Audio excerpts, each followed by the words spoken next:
Hi hello എല്ലാവർക്കും നമ്മുടെ പുതിയ വ്ളോഗിലേക്ക് സ്വാഗതം. അപ്പോൾ നമ്മുടെ ഇന്നത്തെ വ്ളോഗ് എന്ന് പറയുന്നത് വൃശ്ചിക മാസത്തിലെ കാർത്തികയുമായി ബന്ധപ്പെട്ട് ശ്രീ അരൂർക്കാവ് ദുർഗാ ഭഗവതി ക്ഷേത്രത്തിലെ പൊങ്കാലയുമായി ബന്ധപ്പെട്ടുള്ള കാര്യങ്ങളാണ് കേട്ടോ. അപ്പോൾ കഴിഞ്ഞ ദിവസത്തെ വീഡിയോയിൽ തന്നെ ഞാൻ പറഞ്ഞിരുന്നു എന്തായാലും പൊങ്കാലയ്ക്ക് വരുന്നുണ്ട് എന്നുള്ളതും, അപ്പോൾ അതിൻ്റെ വീഡിയോ ചെയ്യാന്നുള്ളതൊക്കെ. അപ്പോൾ തീർച്ചയായിട്ടും വീഡിയോ മുഴുവനായിട്ട് എല്ലാവരും കാണുക. അതേപോലെ തന്നെ നിങ്ങൾക്ക് ഇഷ്ടപ്പെടുകയാണെങ്കിൽ തീർച്ചയായും ലൈക്ക് ചെയ്യാനും ഷെയർ ചെയ്യാനും കമൻറ്റ് ചെയ്യാനും ഒന്നും മറക്കരുത് കേട്ടോ. സബ്സ്ക്രൈബ് ചെയ്യാത്ത ആളുകളുണ്ടെങ്കിൽ ഒന്ന് സബ്സ്ക്രൈബ് ചെയ്യുക, സപ്പോർട്ട് ചെയ്യുക. പിന്നെ ഈ വീഡിയോ മുഴുവനായിട്ട് തന്നെ എല്ലാവരും കാണണം. കാരണം ഇതിൻ്റെ ഐതിഹ്യം പോലും ഇതിൽ പറയുന്നുണ്ട്. അപ്പോൾ എന്താണ് ഈ ഒരു അമ്പലവും അതിൻ്റെ ഉൽപ്പത്തിയും അതേപോലെ തന്നെ ഇവിടുത്തെ ചടങ്ങുകളെക്കുറിച്ചും പൊങ്കാലയുമായി ബന്ധപ്പെട്ടുള്ള അനുഭവങ്ങളെക്കുറിച്ചൊക്കെ ഇവിടെ വിശദമായി തന്നെ പറയുന്നുണ്ട് കേട്ടോ. അപ്പോൾ എല്ലാവരും ഒന്ന് മറക്കാതെ തന്നെ കാണുക, സ്കിപ്പ് ചെയ്യാതെ കാണുക. ഓക്കെ.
രാവിലത്തെ പൂജകൾക്ക് ശേഷം ശ്രീകോവിലിൻ്റെ ഉള്ളിൽ നിന്ന് തീ കൊണ്ടുവന്നാണ് ഭഗവതിയുടെ തിരുനടയിലുള്ള പൊങ്കാല അടുപ്പ് ആദ്യം കത്തിച്ച് തുടങ്ങുന്നത്. അതിന് ശേഷമാണ് കേട്ടോ ഭക്തരുടെ അടുപ്പിലേക്കൊക്കെ തീ പകർന്നു തരുന്നത്. അപ്പോൾ ആ ഒരു കാര്യങ്ങളായിരിക്കും നിങ്ങൾ ആദ്യം എന്തായാലും കണ്ടിട്ടുണ്ടാവുക. അപ്പോൾ രാവിലത്തെ വിശേഷാൽ പൂജകളൊക്കെ കഴിഞ്ഞതിന് ശേഷം ഈ ഒരു അടുപ്പ് കത്തിക്കുന്ന ചടങ്ങ് അവിടെ തുടങ്ങുകയാണ്. ഒപ്പം തന്നെ അവിടെ അന്ന് പറചൊരിയലുണ്ടായിരുന്നു കേട്ടോ. ആ പറകളുടെയൊക്കെയാണ് ഇവിടെ കാണിച്ചിരിക്കുന്നത്. എല്ലാ തരത്തിലുള്ള പറകളും ഉണ്ടായിരുന്നു. അവില്, മലര്, അതേപോലെ തന്നെ അരി, നെല്ല്, ശർക്കര ഇതൊക്കെയായിരുന്നു കേട്ടോ പ്രാവശ്യം ഉണ്ടായിരുന്ന പറകളെന്ന് പറയുന്നത്. അങ്ങനെ നമ്മൾ പൊങ്കാല അടുപ്പിലിൻ്റെ അടുത്തേക്ക് പോവുകയാണ്. അപ്പോൾ ഇവിടെയൊക്കെയാണ് സദ്യ ഉണ്ടാക്കുന്ന സ്ഥലങ്ങൾ. താഴെ ഇതാ 2 തട്ടുകളായിട്ടാണ് കേട്ടോ പ്രാവശ്യം അറേഞ്ച് ചെയ്തിരിക്കുന്നത്. എന്നും ഇല്ലാത്ത നല്ല മഴയും ഉണ്ടായിരുന്നു. നന്നായിട്ട് ചാറിക്കൊണ്ടിരിക്കുന്നൊരവസ്ഥയായിരുന്നു. അപ്പോൾ എല്ലാവർക്കും നല്ലൊരു ടെൻഷൻ ഉണ്ടായിരുന്നു. എങ്ങനെയാണ് ഈ ഒരു സമയത്ത് നല്ല രീതിയിൽ അതൊന്ന് അവസാനിക്കുക എന്നുള്ളൊരു ടെൻഷൻ ഉണ്ടായിരുന്നു. അപ്പോൾ എൻ്റെ പൊങ്കാല അടുപ്പ് ഇവിടെയാണ് കേട്ടോ. അപ്പോൾ 2 തട്ടായിട്ടെന്ന് പറഞ്ഞാൽ ആദ്യം 1 മുതൽ 91 വരെ ഫസ്റ്റ് പോർഷനിലും ബാക്കിയുള്ള നമ്പേഴ്സ് എല്ലാം താഴെയായിട്ടാണ് അറേഞ്ച് ചെയ്തിട്ടുണ്ടായിരുന്നത്. അപ്പോൾ എല്ലാവരും വന്ന് അവനവൻ്റെ അടുപ്പിനടുത്തേക്ക് വന്നുകൊണ്ടിരിക്കുകയാണ്. ഇപ്രാവശ്യം ചടങ്ങുകളൊക്കെ ഒന്ന് ചെറിയതായിട്ട് ലേറ്റായി പോയി കേട്ടോ. കാരണം എന്താണെന്ന് വെച്ച് കഴിഞ്ഞാൽ തലേ ദിവസം തന്നെ ഓരോ അടുപ്പിനടുത്തും വേണ്ടതായിട്ടുള്ള എല്ലാ സാധനങ്ങളും ഒരുക്കാറുണ്ടായിരുന്നു. ഇപ്രാവശ്യം ആ ഒരു മഴയുടെ ചെറിയൊരു പ്രശ്നം കാരണം അതായത് ന്യൂനമർദ്ദം കാരണമാണ് ഇപ്പോൾ ഈ ഒരു മഴ എന്നുള്ളതാണ് പറഞ്ഞത്. അപ്പോൾ ആ ഒരു പ്രശ്നം കാരണം വിറക് ഒന്നും അടുപ്പിനടുത്തേക്ക് വെച്ചിട്ടുണ്ടായിരുന്നില്ല കേട്ടോ. അപ്പോൾ അത് ആ ചില ഇതൊന്നും ഞാനിവിടെ ഷൂട്ട് ചെയ്തിട്ടില്ല. അങ്ങനെ നമ്മുടെ പൊങ്കാല അടുപ്പിലേക്ക് തീ പകർന്ന് കൊടുത്തിട്ടുണ്ട്. അപ്പോൾ എല്ലാവരും പറ്റുന്ന പോലെയൊക്കെ തീ കത്തിച്ച് നമ്മുടെ പാത്രങ്ങളൊക്കെ ഒന്ന് വെച്ച് തുടങ്ങിയിട്ടുണ്ട്. അപ്പോൾ ഇങ്ങനെയൊക്കെയാണ് അതിൻ്റെ ഒരു ഇതെന്ന് പറയുന്നത്. അപ്പോൾ എല്ലാവരുടെയും അത്യാവശ്യം ചില ആളുകളുടെയൊക്കെ പെട്ടെന്ന് തന്നെ നന്നായി തിളച്ച് തൂവിപ്പോയി. ചില ആളുകളുടെയൊക്കെ കത്തിപ്പിടിക്കാൻ നല്ല ബുദ്ധിമുട്ടുണ്ടായിരുന്നു. എനിക്ക് ഇപ്രാവശ്യം അത്യാവശ്യം നല്ല ബുദ്ധിമുട്ടുണ്ടായിരുന്നു കേട്ടോ. കാരണം എന്താ വെച്ച് കഴിഞ്ഞാൽ ആ ഒരു നനവുള്ളതുകൊണ്ട് തന്നെ നമുക്ക് നല്ല രീതിയിൽ അങ്ങോട്ട് കത്തിക്കുക എന്നുള്ളത് ബുദ്ധിമുട്ട് തന്നെയായിരുന്നു. പക്ഷേ സംഘാടകരൊക്കെ ഉള്ളതുകൊണ്ട് അവർ നല്ല രീതിയിൽ തന്നെ ഹെൽപ്പ് ചെയ്തിട്ടുണ്ടായിരുന്നു. അതിലേക്ക് വേണ്ട കർപ്പൂരവും കാര്യങ്ങളൊക്കെ അധികമായിട്ട് തന്നെ അവർ തന്നിട്ടുണ്ടായിരുന്നു കേട്ടോ. അപ്പോൾ അത് കാരണം വലിയ കുഴപ്പങ്ങളില്ലാതെ ഒരുപാട് പേര് ഹെൽപ്പ് ചെയ്തിട്ടുണ്ടായിരുന്നു. പല ആളുകളെയും ഇങ്ങനെ കത്താൻ ബുദ്ധിമുട്ടുള്ള ആളുകൾക്കൊക്കെ വേണ്ടതായ സഹായങ്ങളൊക്കെ അവരവിടെ ചെയ്തിട്ടുണ്ടായിരുന്നു കേട്ടോ. നല്ല രീതിയിൽ തന്നെ അവരെല്ലാ കാര്യങ്ങളും അറേഞ്ച് ചെയ്തിട്ടുണ്ടായിരുന്നു. അപ്പോൾ നമ്മുടെ ഒരുവിധം ആളുകളുടെയൊക്കെ ഏകദേശം നന്നായി തിളച്ച് തൂവി തുടങ്ങിയിട്ടുണ്ടായിരുന്നു. അപ്പോൾ ഞാൻ അതിന് ശേഷം മാത്രമാണ് വീഡിയോ എടുത്തത്. എനിക്ക് അതുകൊണ്ട് ആദ്യം അടുപ്പിലേക്ക് തീ പകരുന്ന ഒന്നും എടുക്കാൻ പറ്റിയില്ല. കാരണം നമ്മളവിടെ ചെന്നപ്പോഴേക്ക് തന്നെ ആകെ ഒരു ഇത്തിരി ധൃതി പിടിക്കുന്നൊരവസ്ഥയിലായിരുന്നു. അതുകൊണ്ട് ആ സമയത്തൊന്നും എടുത്തില്ല. അതേപോലെ തന്നെ തിളച്ച് തൂവി പോകുന്നൊന്നും എടുക്കാൻ പറ്റിയില്ല. ഒന്നാമത് വല്ലാത്തൊരു അനുഭവം തന്നെയാണ് കേട്ടോ. കാരണം ഒരിക്കലെങ്കിലും നമ്മൾ പൊങ്കാല ഇടണം. എന്താണെന്ന് വെച്ച് കഴിഞ്ഞാൽ അത്രയും ആളുകൾ ഒരേ സമയം അടുപ്പ് കത്തിക്കുമ്പോൾ ഉണ്ടാകുന്ന ആ ഒരു പുകയും ബുദ്ധിമുട്ടും അതിൽ നിന്നുകൊണ്ട് നമ്മൾ കണ്ണ് നീറി പുകഞ്ഞിട്ടാണ് നമുക്ക് ആ ഒരു പൊങ്കാല സമർപ്പണം എന്ന് പറയുന്നത് തന്നെ നടത്താൻ പറ്റുന്നത്. എന്താണെന്ന് വെച്ച് കഴിഞ്ഞാൽ ആ ഒരു സമയത്ത് തന്നെ നമ്മുടെ എല്ലാ ദുഃഖങ്ങളും അതോടുകൂടി തീരുന്ന ഒരവസ്ഥയാണ് നമുക്ക് ഫീൽ ചെയ്യുക. അത് മാത്രമല്ല അത്രത്തോളം നമ്മൾ അഗ്നിയിൽ ശുദ്ധി ചെയ്തെടുക്കുന്ന ഒരു പ്രതീതി പോലെ നമുക്ക് ഫീൽ ചെയ്യാറുണ്ട് കേട്ടോ. കാരണം ആ ഒരു കുറച്ച് നേരം കൊണ്ട് നമ്മളത് വളരെയധികം വിഷമിച്ച് സങ്കടപ്പെട്ടുകൊണ്ട് അല്ലെങ്കിൽ അത്രയും നമ്മളെ തന്നെ പൂർണ്ണമായി അർപ്പിച്ചുകൊണ്ടുള്ള ഒരു ചടങ്ങ് തന്നെയാണ് കേട്ടോ ഈ പൊങ്കാല സമർപ്പണം എന്ന് പറയുന്നത്. അപ്പോൾ രാവിലെ ഒന്നും ഭക്ഷണം അങ്ങനെ കഴിക്കാറില്ല. ഇവിടെ വന്ന് രാവിലെ കുളിച്ച് ശുദ്ധിയോടെ വന്ന് ഇതൊക്കെ ചെയ്തതിന് ശേഷമാണ് അവിടുത്തെ അന്നദാനമാണ് നമ്മൾ ആ ദിവസം സ്വീകരിക്കുക കേട്ടോ. കഴിക്കുക എന്നുള്ളതാണ് അവിടെ ചെയ്യാറുള്ളത്. കഴിക്കാൻ പാടില്ല എന്നില്ല, പക്ഷെ അങ്ങനെയാണ് ഞാൻ ചെയ്യാറുള്ളത്. കാരണം അന്ന് പൗർണമി ഒരിക്കൽ പോലെയും കൂടി അങ്ങോട്ട് ആയിത്തീരും, അതുകൊണ്ടാണത്. കൂട്ടമായി നിവേദ്യം തയ്യാറാക്കി ദേവിക്ക് സമർപ്പിക്കുക. നമ്പർ മുതൽ പ്രത്യേകം ശ്രദ്ധിക്കുക. ഒന്നാമത്തെ നമ്പർ മുതൽ വരി വരിയായി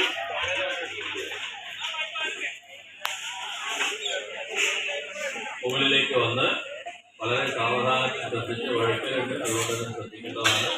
വരി വരിയായി മുകളിലേക്ക് വന്ന് ക്ഷേത്രത്തിനകത്ത് പോയി.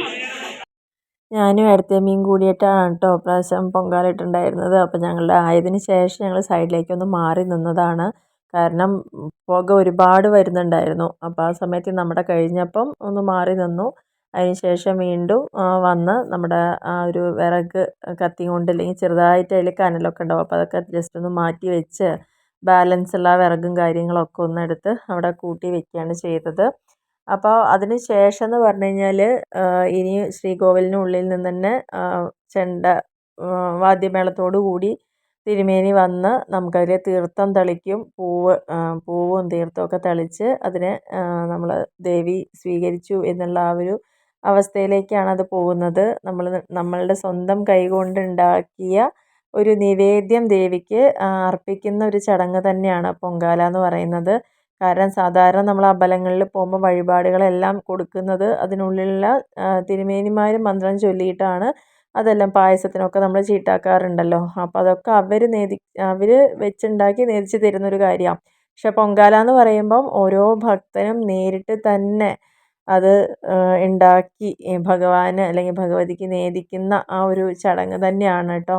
അപ്പോൾ അതുകൊണ്ട് ഈ ഒരു ദിവസത്തിൻ്റെ പ്രത്യേകത നമ്മൾ ഒറ്റയ്ക്ക് തന്നെ ഉണ്ടാക്കിയൊരു നേദ്യം ദൈവത്തിന് അർപ്പിക്കുന്നതായിട്ടാണ് സങ്കല്പം എന്ന് പറയുന്നത്. അപ്പോൾ അങ്ങനെയുള്ള ആ ഒരു ചടങ്ങാണ് ഇപ്പോൾ നിങ്ങൾ കണ്ടുകൊണ്ടിരിക്കുന്നത്. ഓരോ ആളുകളുടെ അടുത്തും അവരുണ്ടാക്കി വെച്ച ആ നിവേദ്യത്തിലേക്ക് തീർത്ഥവും പൂക്കളും ഒക്കെ അതിലേക്ക് ഇട്ടുകൊണ്ടിരിക്കുകയാണ്. ഇനി ഇതിന് ശേഷം നമുക്കൊരു വിളിച്ചു ചൊല്ലി പ്രാർത്ഥന എന്ന് പറഞ്ഞൊരു ചടങ്ങുണ്ട്. അതും കൂടി കഴിഞ്ഞതിന് ശേഷം ഓരോരുത്തരും വരി വരിയായിട്ട് പോയി ഭഗവതിയെ കണ്ട് നമ്മൾ പ്രസാദം വാങ്ങി തിരിച്ച് കഴിക്കാനായിട്ട് വരികയാണ് ചെയ്യാറുള്ളത് കേട്ടോ. അപ്പോൾ അതേപോലെ തന്നെ ഇവിടെ ശ്രദ്ധിക്കേണ്ട ഒരു കാര്യം എന്ന് പറയുന്നത്, ഈ പൊങ്കാല സമർപ്പിച്ചുകൊണ്ടിരിക്കുന്ന ഈ ഒരു സമയത്ത് ശ്രീകോവിലിൽ കളഭാഭിഷേകം നടന്നുകൊണ്ടിരിക്കുകയാണ്. വളരെ വിശേഷപ്പെട്ട ഒരു ചടങ്ങാണ് ഭഗവതിക്കുള്ള കളഭാഭിഷേകം എന്ന് പറയുന്നത്. അപ്പോൾ നമ്മളോട് ഇങ്ങനെ മൈക്കിൽ ഇങ്ങനെ വിളിച്ച് പറഞ്ഞുകൊണ്ടിരിക്കുന്നുണ്ടാവും കേട്ടോ, ഈ സമയം ഇങ്ങനെ ഇങ്ങനെ പൂജകൾ നടന്നുകൊണ്ടിരിക്കുകയാണ് എന്നുള്ളതൊക്കെ പറഞ്ഞുകൊണ്ടിരിക്കും. അപ്പോൾ ഈ പൊങ്കാല നടന്നുകൊണ്ടിരിക്കുന്ന സമയത്ത് തന്നെയാണ് അനൗൺസ് ചെയ്തിട്ടുണ്ടായിരുന്നത്, ഇപ്പോൾ കളഭാഭിഷേകം തുടങ്ങി അല്ലെങ്കിൽ നടന്നുകൊണ്ടിരിക്കുകയാണ്, അഭിഷേകം കഴിഞ്ഞിട്ടുണ്ട്, അപ്പോൾ ഇനി ഇതിന് ശേഷം നമ്മൾ തൊഴുകാൻ പോകുമ്പോഴേക്കും അങ്ങനെ കളഭം കൂടി എന്താണ് പറയുക, കളഭം കൂടി ചാർത്തിയ നമ്മുടെ ദേവിയുടെ വിഗ്രഹമായിരിക്കും നമുക്ക് കാണാൻ പറ്റുക. അപ്പോൾ ഇപ്രാവശ്യത്തെ ചടങ്ങെല്ലാം കഴിഞ്ഞതിന് ശേഷം ഇനി ആ ഒരു പ്രാർത്ഥനയാണ് കേട്ടോ. കുടുംബാംഗങ്ങൾക്കും ഉണ്ടാകാതെ അവിടുന്ന് കാത്തുകൊള്ളണമേ. ആയുസ്സും ആരോഗ്യവും അമ്മയുടെ അനുഗ്രഹത്താൽ വർദ്ധിപ്പിക്കണമേ. അപ്പോൾ ഈ ഒരു ചടങ്ങിന് ശേഷമാണ് കേട്ടോ നമ്മൾ തൊഴുത് വന്നതിന് ശേഷം അന്നദാനത്തിന് ഇരിക്കുക. അതേപോലെ തന്നെ ഈ പൊങ്കാല നടക്കുന്ന സമയത്ത് എപ്പോഴും അത് കഴിയാറാവുമ്പോഴേക്കും ഒരു കൃഷ്ണപ്പരുന്ത് അതിന് ചുറ്റും വന്നിട്ട് ഒരു 3 വട്ടം വലം വെക്കാറുണ്ട്. ഇപ്രാവശ്യവും നമ്മൾ അതുപോലെ തന്നെ കണ്ടു കേട്ടോ. അതൊന്നും പിന്നെ വീഡിയോയിൽ നമുക്ക് എടുക്കാൻ പറ്റുന്നൊരു സാഹചര്യമല്ലല്ലോ, അപ്പോൾ അതൊന്നും ചേർത്തിട്ടില്ല. അങ്ങനെ ദേവിയുടെ പിറന്നാൾ ദിനം തന്നെ എല്ലാവിധ സദ്യവട്ടങ്ങളോടും കൂടി നമ്മളെല്ലാവരും അന്നദാനം കഴിച്ചു. അപ്പോൾ അതിന് ശേഷം തന്നെ കുറച്ച് നേരം കൂടിയിട്ട് ഞാൻ അവിടുന്ന് ഫോട്ടോസൊക്കെ എടുക്കാൻ വേണ്ടിയിട്ട് നിന്നിട്ടുണ്ടായിരുന്നു കേട്ടോ. അപ്പോൾ എനിക്ക് അവിടുത്തെ തിരുമേനി തന്നെ അതിൻ്റെ ഐതിഹ്യങ്ങളൊക്കെ പറഞ്ഞു തന്നു. സ്പെഷ്യൽ പാൽപ്പായസം കൂടി ഉണ്ടായിരുന്നു കേട്ടോ. അപ്പോൾ ആ സമയത്തൊന്നും എടുക്കാൻ പറ്റിയിട്ടുണ്ടായിരുന്നില്ല. അപ്പം ആ പായസവും ഇതൊക്കെ കഴിച്ചതിന് ശേഷം ഞാൻ കുറച്ച് നേരം കൂടി അവിടെ നിന്നിട്ടുണ്ടായിരുന്നു, കുറച്ചും കൂടി ഫോട്ടോസൊക്കെ എടുക്കാൻ വേണ്ടിയിട്ട്. അപ്പോൾ നമ്മുടെ പൊങ്കാല അടുപ്പാണ് കേട്ടോ, ഇവിടെയാണ് നേരത്തെ ആദ്യം നേദിച്ചിട്ടുണ്ടായിരുന്നത്. അപ്പോൾ അതിന് ശേഷം ജസ്റ്റ് അതിൻ്റെ ഫോട്ടോസൊക്കെ ഒന്ന് എടുക്കാൻ വേണ്ടി ഞാൻ അങ്ങനെ വന്നു. ഒന്നുകൂടി ദേവിയെ തൊഴുക എന്നുള്ളൊരു ആഗ്രഹത്തോടു കൂടി കുറേ നേരം തൊഴുത് നിന്നപ്പം അപ്പോൾ തിരുമേനി തന്നെ ഉള്ളിലേക്ക് വരാനാണ് പറഞ്ഞത്. അപ്പോൾ അവിടെ പോയതിന് ശേഷം എനിക്ക് ഐതിഹ്യം പറഞ്ഞു തന്നു. അതായത് ഇതൊരു വാരസ്യന്മാർ താമസിച്ച ഒരു വീടിൻ്റെ തൊടിയാണ് ഈ ഒരു ഭാഗം. അവിടെ വയസ്സായ ഒരു മുത്തശ്ശി ഉണ്ടായിരുന്നു. അപ്പോൾ അവർക്കൊരു ഉച്ചനേരത്ത് ഒരു പാവാട ഇട്ട ഒരു പെൺകുട്ടിയുടെ രൂപത്തിലായിരുന്നു ദേവി വന്നത്. ഞാനിവിടെ ഇരുന്നോട്ടെ എന്നായിരുന്നു ചോദിച്ചത്. അപ്പോൾ ഇവിടെ ഇരിക്കേണ്ട, കുറച്ച് അങ്ങോട്ട് മാറി ഇരുന്നോളൂ എന്ന് പറഞ്ഞപ്പം, അതായത് ഇന്ന് പ്രതിഷ്ഠ നിൽക്കുന്ന ആ ഒരു സ്ഥലം ചൂണ്ടിക്കാണിച്ചിട്ട് അവിടെ അങ്ങനെ ഒരു സ്വയംഭൂവായിട്ട് ദേവി മാറുകയാണ് ചെയ്തത്. ഇവിടെ ഇപ്പോൾ കാണിച്ചിട്ടുണ്ടായത് ഒരു 3 പ്രതിഷ്ഠകളാണ് കേട്ടോ, മഹാവിഷ്ണു, ശിവൻ, അയ്യപ്പൻ, പിന്നെ ഈ ഒരു തിരുനടി മാത്രമാണ് ഇവിടെ ഉള്ളത്. അപ്പോൾ പിന്നീട് കാലങ്ങൾ കഴിഞ്ഞപ്പോൾ എന്തൊക്കെയോ കുറേ പ്രശ്നങ്ങൾ കാരണം ഒരു വിളക്കും തിരിയൊന്നും ഇല്ലാതെ കിടക്കുന്നൊരവസ്ഥയിലേക്ക് വന്നു. ചുറ്റുപാടുള്ള ആളുകൾക്കൊക്കെ ഒരുപാട് ദുഃഖങ്ങളും ദുരിതങ്ങളും ദോഷങ്ങളൊക്കെ കണ്ടപ്പം പ്രശ്നം വെച്ച് നോക്കുകയും പിന്നീട് ഇവിടെ ഒരു ദേവീ സാന്നിധ്യം ഉള്ളതായിട്ട് അറിയപ്പെടുകയും ചെയ്തു.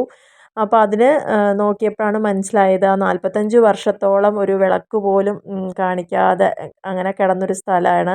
ദേവി 45 വർഷവും ഏകാദശി നോറ്റു എന്നുള്ളതാണ് അതിൽ കണ്ടത്.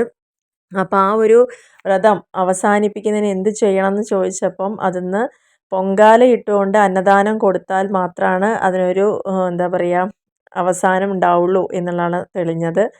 അതിന് ശേഷമാണ് ഈ ഒരു ചടങ്ങ് നമ്മൾ ആരംഭിച്ചത് കേട്ടോ. 2010 ഏകദേശം ഇത് സ്റ്റാർട്ട് ചെയ്തത്. അപ്പോൾ പൊങ്കാല ഇട്ടുകൊണ്ട് അന്നദാനം കൊടുത്താൽ ദേവി അതിൽ പ്രീതിപ്പെട്ടു കൊള്ളാം എന്നുള്ളത് കാണുകയും അത് എന്ന് വേണമെന്ന് നോക്കിയപ്പോൾ അമ്മയുടെ തിരുനാളായ വൃശ്ചിക മാസത്തിലെ കാർത്തിക നാളിൽ വേണമെന്നുള്ളതാണ് കണ്ടത്. അതുകൊണ്ടാണ് കേട്ടോ ഈ ദിവസം അവിടെ ഇങ്ങനൊരു പൊങ്കാല ഇട്ടിട്ട് നമുക്ക് അന്നദാനമൊക്കെ കൊടുക്കുന്ന ഒരു രീതിയിലേക്ക് മാറിയത് എന്നുള്ളതാണ് തിരുമേനി പറഞ്ഞത്. അതേപോലെ തന്നെ മന്ത്രങ്ങൾക്ക് കൂടുതൽ പ്രാധാന്യം ഉള്ളൊരു അമ്പലം കൂടിയാണ്. താന്ത്രിക വിധിയെക്കാട്ടിലും കൂടുതൽ ഇവിടെ ദേവിക്ക് ഇഷ്ടം ഉറക്കെയുള്ള മന്ത്രോച്ചാരണങ്ങളാണ് എന്നുള്ളതാണ് പറഞ്ഞത്. അപ്പോൾ അങ്ങനെ എനിക്ക് കഥകളൊക്കെ പറഞ്ഞതിന് ശേഷം ഞാൻ തിരിച്ച് മടങ്ങുകയാണ്. അപ്പോൾ നമ്മുടെ ഈ വർഷത്തെ പൊങ്കാലയും കഴിഞ്ഞു. 2010 മുതൽ ഈ ഒരു സമയം വരെയും പങ്കെടുക്കാൻ പറ്റിയിട്ടുണ്ട്. 2 പ്രാവശ്യമാണ് എനിക്ക് പറ്റാതിരുന്നുള്ളൂ കേട്ടോ. അപ്പോൾ ഒക്കെ അമ്മയും മോളും ഒക്കെ ഇട്ടുണ്ടായിരുന്നു. എന്നാലും അത് ഇതുവരെ മുടങ്ങാതെ എത്തിയിട്ടുണ്ട്. അപ്പോൾ അങ്ങനെ തിരിച്ച് പോയിക്കൊണ്ടിരിക്കുകയാണ്. നമ്മുടെ വീടെത്തി കേട്ടോ. വീടെത്തിക്കഴിഞ്ഞപ്പോൾ നമ്മുടെ അപ്പു ഇവിടെ റെഡി ആയിരിക്കുക, പരീക്ഷയൊക്കെ കഴിഞ്ഞ് വന്നിരിക്കുകയാണ്. വൈകുന്നേരം അമ്പലത്തിൽ പൂമൂടലും കലാപരിപാടികളൊക്കെ ഉണ്ടെന്ന് അറിഞ്ഞു. പക്ഷേ എന്തായാലും നമുക്കിനി ആ സമയത്ത് പോകാൻ പറ്റില്ല. കാരണം നമുക്കിവിടെ വീണ്ടും വീട്ടിൽ കാർത്തിക വിളക്ക് വെക്കണ്ടേ, അപ്പോൾ അതിനുള്ള കാര്യങ്ങളൊക്കെ ചെയ്യേണ്ടതുകൊണ്ട് വൈകുന്നേരം പിന്നെ പോയില്ല കേട്ടോ. അപ്പോൾ പിന്നെ ഇതാണ് ഉണ്ടാക്കിയ പൊങ്കാല പായസം. ആകെ ഒരു നാഴിയില്ല, ചെറിയൊരു ഗ്ലാസ്സിന് അരിക്കായിരിക്കും അവർ കഴുകി എല്ലാം അതിൽ തന്നെ വെച്ചിട്ടുണ്ടായിരുന്നു. ഒരു പൊങ്കാലയ്ക്ക് 350 രൂപയാണ് വരുന്നത്. നമുക്ക് എല്ലാം അവർ തന്നെ പ്രൊവൈഡ് ചെയ്യും, ഒന്നും കൊണ്ടുപോകേണ്ട ആവശ്യമില്ല. അതേപോലെ തന്നെ പുസ്തക പൂജയുടെ വിജയദശമി ഉള്ള ആ ദിവസമാണ് ഇതിൻ്റെ രശീതിയാക്കൽ തുടങ്ങുന്നത് കേട്ടോ. നമുക്ക് ആർക്കൊക്കെ വേണമെങ്കിൽ ആ ദിവസം മുതലാണ് ഇത് തുടങ്ങുക, നമുക്ക് പേര് കൊടുക്കണം എന്നുണ്ടെങ്കിൽ. അപ്പോൾ വിജയദശമി മുതൽ ഇതിന് ആ ദിവസം വരേക്കും പേര് കൊടുത്ത് വന്ന് ഇടുന്ന ആളുകളുണ്ട് കേട്ടോ. അപ്പോൾ നമ്മുടെ അപ്പു ഇവിടെ കട്ട വെയിറ്റിംഗ് ആണ്. അപ്പുവിന് തന്നെ ആദ്യം കൊടുത്തു എന്തായാലും. അപ്പോൾ അവനതിങ്ങനെ കാത്തിരിക്കലായിരുന്നു. ഞാനും കഴിച്ചു. പിന്നെ നമ്മുടെ ക്യാമറാമാൻ നന്ദുട്ടിയാണ് കേട്ടോ. അപ്പോൾ അവൾക്കിപ്പോൾ എന്തായാലും വേണ്ടാന്ന് പറഞ്ഞു. എന്തായാലും ഞാനൊരു 11:30 12 മണിയാകുമ്പോഴേക്കും തന്നെ ഇതെല്ലാം കഴിഞ്ഞ് അന്നദാനവും കഴിഞ്ഞ് വീടെത്തിയിട്ടുണ്ടായിരുന്നു കേട്ടോ. അപ്പോൾ ഞങ്ങളെന്തായാലും അതൊക്കെ കഴിച്ചു. കുറച്ച് പ്രസാദം അപ്പുറത്തെ വീട്ടിലൊക്കെ കൊടുത്തു. ഇനി അങ്ങനെ വൈകുന്നേരത്തെ നമ്മുടെ ചടങ്ങുകളിലേക്ക് പോവുകയാണ്. അപ്പോൾ വിളക്കൊക്കെ റെഡിയാക്കിക്കൊണ്ടിരിക്കുന്നുണ്ട്. അപ്പുവാണ് കേട്ടോ ഒക്കെ ചെയ്യാൻ എന്നെ ഹെൽപ്പ് ചെയ്യുന്നുണ്ടായിരുന്നത്. അമ്മുവിന് പരീക്ഷയും കൂടി ആയതുകൊണ്ട് വല്ലാതെ അവളെ ബുദ്ധിമുട്ടിച്ചില്ല. അപ്പോൾ അവൻ തന്നെ എല്ലാ വിളക്കുകളൊക്കെ കൊണ്ടുവന്ന് വെച്ച് ഒക്കെ കാണിച്ചു കൊടുത്തു. ഞാൻ തിരിയൊക്കെ ഇടേണ്ട വിധം എങ്ങനെയൊക്കെയാണെന്നുള്ളതൊക്കെ. അപ്പോൾ അതൊക്കെ റെഡിയാക്കിക്കൊണ്ടിരിക്കുന്നുണ്ട്. പിന്നെ അതിന് ശേഷം എണ്ണയും കൂടി ഒഴിച്ച് നമ്മൾ വീട്ടിൽ ആദ്യം വിളക്ക് വെച്ചിട്ട് അതിന് ശേഷമാണ് ഈ കാർത്തിക ദീപമൊക്കെ തെളിയിക്കുക. അപ്പോൾ എന്തായാലും ഇപ്പം ഞാനും അപ്പവും കൂടിയിട്ടാണ് ഈ വക പരിപാടികളൊക്കെ ചെയ്തുകൊണ്ടിരിക്കുന്നത്. അപ്പോഴേക്കും ഏട്ടനും എത്തി. അപ്പോൾ ഞങ്ങളെല്ലാവരും കൂടി തന്നെ അങ്ങോട്ട് ഏറ്റെടുത്തു അങ്ങോട്ട്. അപ്പോൾ എല്ലാം കഴിഞ്ഞു കേട്ടോ. എല്ലാം തിരിയിട്ട് എല്ലാം വെച്ച് കഴിഞ്ഞ് ഇനി കുറച്ച് എണ്ണ കൂടി ഒഴിക്കണല്ലോ. അപ്പോൾ അവൻ ഒഴിക്കുന്ന സമയത്ത് എണ്ണയൊക്കെ പോയിട്ടുണ്ടായിരുന്നു. അപ്പോൾ ചെറിയ രീതിയിലൊക്കെ ഇങ്ങനെ ചീത്ത കേട്ടപ്പോൾ പിന്നെ ആളങ്ങനെ സൈലൻ്റായി അവിടെ ഒരു ഭാഗത്ത് ഇരിക്കുകയായിരുന്നു കേട്ടോ. പിന്നെ എന്താണ് അപ്പോഴേക്കും ഏട്ടൻ വന്നുകൊണ്ട് അതൊക്കെ സോൾവ് ആക്കി രണ്ടാമത് കൊണ്ടുവന്ന്. പിന്നെ എന്താ വെച്ചാൽ ആ ദീപം എടുത്ത് തന്നെ ഓരോന്നിൽ പകരുന്ന കൊടുക്കുന്ന സമയത്തും അത് ശ്രദ്ധിക്കാതെയൊക്കെ വെക്കുകയാണെങ്കിലേ ചിലപ്പോൾ നമ്മളുടെ കയ്യിൽ തന്നെ ആയാലും അത് എണ്ണയൊക്കെ ചെരിഞ്ഞ് പോകാനുള്ള സാധ്യത കൂടുതലാണ്. അപ്പോൾ അത് പറഞ്ഞപ്പോൾ ആൾക്ക് ഭയങ്കര സങ്കടമായി. അപ്പോൾ ഒരു ഭാഗത്ത് ഇങ്ങനെ പോയിരുന്നു. പിന്നെ ഒക്കെ നമ്മൾ സോൾവ് ആക്കി കൊണ്ടുവന്നപ്പോൾ പിന്നെ അവൻ തന്നെ വന്നിട്ടൊക്കെ എടുക്കാതെ ഉണ്ട് തെറ്റിയിരിക്കുകയാണ് അവിടെ ആശാനെ. ആ ചീത്ത പറഞ്ഞപ്പോൾ ഒരു ഭാഗത്തേക്ക് മാറിപ്പോയിരുന്നു. അപ്പോൾ അതിൻ്റെ സങ്കടത്തിലാണ്. അപ്പോൾ അതിന് ശേഷം പിന്നെ അവനെയൊക്കെ പറഞ്ഞു കൊണ്ടുവന്നിട്ട് പിന്നെ പറഞ്ഞു കൊടുത്തപ്പോൾ പിന്നെ അവൻ തന്നെ അത് ശരിയാക്കി വെച്ചു. കാരണം ചെറിയ വിളക്കുകളാവുമ്പോൾ അത് ശ്രദ്ധിക്കുകയും കൂടി ചെയ്തില്ലെങ്കിൽ പെട്ടെന്ന് എണ്ണ താഴെ പോകാനും അഥവാ അത് ചവിട്ടി വീണ് കഴിഞ്ഞാൽ പിന്നെ അത് മതി. അപ്പോൾ നമ്മൾ അത്രയും ഒന്ന് ശ്രദ്ധിച്ചിട്ട് വേണം ചെയ്യാൻ വേണ്ടിയിട്ട്. അപ്പോൾ ഏകദേശം നമ്മുടെ സ്റ്റെപ്പുകളിലൊക്കെ ഒന്ന് വെച്ച് കഴിഞ്ഞു കേട്ടോ. ഇങ്ങനെയാണ് അതിൻ്റെ ഒരു ലുക്ക് വരുന്നത്. അപ്പോൾ ഇതിന് അപ്പു നമ്മുടെ സൈഡിലൊക്കെ ഇങ്ങനെ വെക്കാനൊക്കെ കൂടിയിട്ടുണ്ടായിരുന്നു. ഇത് മതിലിലാണ് കേട്ടോ. ഗേറ്റിൻ്റെ അവിടെയുള്ള മതിലൊരു 4 വിളക്ക് 2 കാലുകളിലായിട്ട് 4 വിളക്കുകളും കൂടി വെച്ചിട്ടുണ്ടായിരുന്നു. പിന്നെ ഏട്ടനും ഞാനും അപ്പുവും അമ്മും ഒക്കെ ഉള്ളതുകൊണ്ട് ഞങ്ങളെല്ലാവരും കൂടി അങ്ങോട്ട് വെച്ചിട്ട് നമ്മുടെ പ്രാവശ്യത്തെ കാർത്തിക അടിപൊളിയാക്കി മാറ്റി. ഒരുപാട് ദീപങ്ങൾ ഇങ്ങനെ കാണുമ്പോൾ അതിൻ്റെ ഒരു ഭംഗി വേറെ തന്നെയാണ് കേട്ടോ. നമ്മുടെ കണ്ണിനും മനസ്സിനൊക്കെ ഒരുപോലെ ആനന്ദം തരുന്ന ഒരു ദിവസം തന്നെയാണ് കേട്ടോ കാർത്തിക എന്ന് പറയുന്നത്. പ്രത്യേകിച്ച് ഈ ഒരു ദീപാലങ്കാരങ്ങളിൽ വളരെ ഒരു പോസിറ്റീവായിട്ടുള്ളൊരു വൈബ് തന്നെയല്ലേ നമുക്ക് കിട്ടുന്നത്. കാരണം ആ ഓരോ ദീപത്തിൻ്റെ പ്രകാശവും നമ്മുടെ ജീവിതത്തിലും മുന്നോട്ടുള്ള നമ്മുടെ ജീവിതത്തിലും മനസ്സിലും ഒക്കെ ഒരു പോസിറ്റീവ് വൈബ് തന്നെയാണ് കേട്ടോ തരുന്നത് എന്ന് പറഞ്ഞു കഴിഞ്ഞാൽ. അപ്പോൾ തീർച്ചയായിട്ടും ഇങ്ങനത്തെ ചടങ്ങുകളൊക്കെ പരമാവധി എല്ലാവരും ഉപയോഗപ്പെടുത്തുക. കാരണം ഇത് നമ്മുടെ കുടുംബാംഗങ്ങളുമായിട്ട് എല്ലാവരുമായിട്ട് ചേർന്ന് ചെയ്യുമ്പോഴുള്ള അതിൻ്റെ ഒരു സുഖവും സന്തോഷവും വേറെ തന്നെയല്ലേ. അപ്പോൾ ഇത്തരത്തിലുള്ള കാര്യങ്ങൾ പറ്റാവുന്ന ആളുകൾ എനിക്ക് തോന്നുന്നു ഇപ്പോൾ ഒക്കെ എല്ലാവരും കൂടുതലായിട്ട് ആചരിച്ച് വരുന്നുണ്ട് എന്നുള്ളതാണ് തോന്നുന്നത്. അപ്പോൾ അങ്ങനെ നമ്മളും നല്ല രീതിയിൽ തന്നെ നമ്മുടെ ഉഷാറാക്കിയിട്ടോ. അപ്പോൾ ഫൈനലായിട്ട് വരുന്നൊരു ലുക്കാണിത്. പിന്നെ ഇങ്ങനെ വെളിച്ചം ഈ ഒരു എന്താ പറയുക വര പോലെ ഇങ്ങനെ കാണുന്ന ഒരു ഫീലിംഗാണ് വരുന്നത്. കാരണം ദീപങ്ങൾ എടുക്കുന്ന സമയത്ത് വീഡിയോയിൽ എടുക്കുമ്പോൾ അതിങ്ങനെയൊക്കെ തന്നെയാണ് കാണുന്നത് കേട്ടോ. പക്ഷെ അതിനൊരു ഭംഗി തന്നെയാണ്. എടുത്തതിന് ശേഷം നമ്മളിങ്ങനെ വീഡിയോ കാണുമ്പോഴാണ് ഈ വര വര പോലെ കാണുമ്പം അതും ഒരു ചന്തം തന്നെയായി തോന്നിയത് കേട്ടോ. അപ്പോൾ അങ്ങനെ എന്തായാലും കുറച്ച് ഫോട്ടോസൊക്കെ ഒന്ന് എടുത്തു. അപ്പോൾ ഇപ്രാവശ്യത്തെ നമ്മുടെ കാർത്തിക വിളക്കും അടിപൊളിയായി കഴിഞ്ഞു. പിന്നെ കുറച്ച് ബാക്കിയുള്ള ചിരാതുകളൊക്കെ കൂടി എന്ത് ചെയ്തു ഒരു പൂ പോലെ നമ്മൾ നിലത്ത് തന്നെ ഒന്ന് വെക്കേണ്ടതായിട്ടുണ്ടായിരുന്നു. അപ്പോൾ ആ ഒരു ബാലൻസ് വന്ന വിളക്കുകളായിരുന്നു. അപ്പം ഇന്ന് മുകളിലൊന്നും നമ്മൾ കൊണ്ടുപോയി വെച്ചില്ല. കാരണം അവിടെ മുകളിലേക്ക് പോയി വെക്കണം എന്നുണ്ടെങ്കിൽ ആദ്യം തന്നെ അത് എണ്ണയൊക്കെ ഒഴിക്കണം മുന്നേയും. പിന്നെ ഏട്ടനൊന്നും ഉണ്ടായിരുന്നില്ല ആ സമയത്ത്. അപ്പോൾ പിന്നെ ഞങ്ങളാരും അങ്ങോട്ട് മുകളിലേക്ക് പോയില്ല. അപ്പോൾ ഇപ്രാവശ്യത്തെ വിളക്ക് എന്ന് പറയുന്നത് വെറും താഴെ മാത്രമായിട്ട് തന്നെ അങ്ങോട്ട് ചെയ്തു. അത്രയേ ഉള്ളൂ നമ്മുടെ കാർത്തിക വിളക്കിൻ്റെ കാര്യങ്ങളെന്ന് പറയുന്നത്. പിന്നെ മാങ്കുറിശ്ശി അമ്പലത്തിൽ ഈ സമയത്ത് നല്ല തിരക്കും ദീപാരാധന സമയമൊക്കെ ആയിരിക്കും. പക്ഷേ ഇന്നിപ്പോൾ അവിടെയൊന്നും കൂടാൻ നമുക്ക് പറ്റിയില്ല. എന്തായാലും നമ്മുടെ വീട്ടിൽ വിളക്ക് വെക്കേണ്ടതുകൊണ്ട് എന്തായാലും ഇവിടെ തന്നെ ഇരുന്നേ മതിയാവുള്ളൂ. അങ്ങനെ ഇപ്രാവശ്യം നമ്മൾ ഈ രീതിയിലൊക്കെ ആയിരുന്നു കേട്ടോ നമ്മുടെ കാർത്തിക ആഘോഷങ്ങളെന്ന് പറയുന്നത്. അപ്പോൾ ഇതിൻ്റെ ഫോട്ടോസൊക്കെ നമ്മൾ കമ്മ്യൂണിറ്റി ടാബിൽ പോസ്റ്റ് ചെയ്യുന്നുണ്ടാവും. അപ്പോൾ എല്ലാവരും ഒന്ന് മറക്കാതെ കാണുക. അതേപോലെ തന്നെ എന്നും പറയാറുള്ള പോലെ വീഡിയോ ഇഷ്ടപ്പെടുകയാണെങ്കിൽ തീർച്ചയായിട്ടും ലൈക്ക് ചെയ്യാനും ഷെയർ ചെയ്യാനും കമൻറ്റ് ചെയ്യാനൊന്നും മറക്കരുത്.